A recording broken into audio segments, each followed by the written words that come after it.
काश्मीरबाबत केंद्रीय गृहमंत्री अमित शहांनी बैठक घेतली। गेल्या काही दिवसांपासून होणाऱ्या दहशतवादी हल्ल्यांच्या पार्श्वभूमीवर या बैठकीत चर्चा करण्यात आली।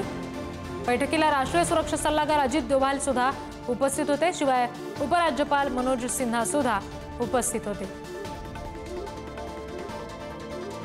जम्मू काश्मीरमधली जी परिस्थिती आहे त्याचा अमित शहांकडून आढावा घेतला गेला। सातत्याने दहशतवादी हल्ले तिथे होत आहेत, निष्पाप नागरिकांचा त्याच्यात बळी जातोय आणि या सगळ्या परिस्थितीवर अमित शहांनी एक आढावा बैठक घेतली आहे।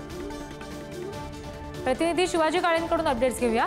शिवाजी, कुठले नेमके महत्त्वाचे मुद्दे या बैठकीत उपस्थित झाले? या सगळ्या बैठकीच्या अगोदर एक बैठक पार पडली की पंतप्रधान नरेंद्र मोदी जेव्हा इटलीच्या दौऱ्यावर जाणार होते तेव्हा देखील अशाच पद्धतीची बैठक पार पडली होती। सुरक्षेच्या संदर्भात जेव्हा उपराज्यपाल जम्मू काश्मीरचे मनोज सिन्हा उपस्थित होते, अजित डोभाल हे देखील राष्ट्रीय सल्लागार म्हणून या बैठकीला उपस्थित होते। पुन्हा एकदा आज ही बैठक पार पडलेली आहे। ज्या पद्धतीने जम्मू काश्मीरमधील वेगवेगळ्या 4 ठिकाणी दहशतवादी हल्ले झालेले आहेत। एका ज्यावेळेस पंतप्रधान नरेंद्र मोदी शपथ घेत होते त्याच दिवशी बख्तावरच्या गाडीवरती हल्ला झाला होता आणि त्यामध्ये 10 लोकांचा मृत्यू झाला होता। भाविकांचा मृत्यू झाल्यानंतर देशभरामध्ये हळहळ व्यक्त केली जाते। या सगळ्या परिस्थितीवरती आज एक उच्चस्तरीय बैठक घेण्यात आली होती आणि या सगळ्या पार्श्वभूमीवरती सेना प्रमुख जनरल मनोज पांडे देखील उपस्थित होते।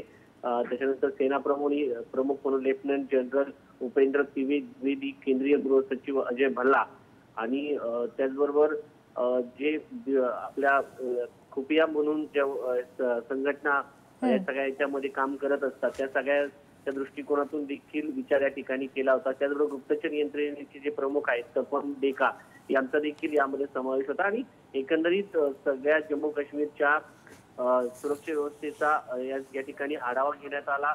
त्याचबरोबर आपण पाहिलं तर आंतरराष्ट्रीय सीमेवरती जी घुसखोरी होते आहे त्या संदर्भात काही उपाययोजना करणं गरजेचं आहे का, देशांतर्गत दहशतवाद कशा पद्धतीने वाढण्याचं कारण काही आहे का, त्याचबरोबर या सगळ्या मुद्द्यांवरती चर्चा झालेली आहे आणि येत्या काही दिवसांवरती या सगळ्यावरती काय उपाययोजना केल्या जातात हे पाहणं महत्त्वाचं आहे। जी शिवाजी, धन्यवाद दिलेल्या माहितीसाठी।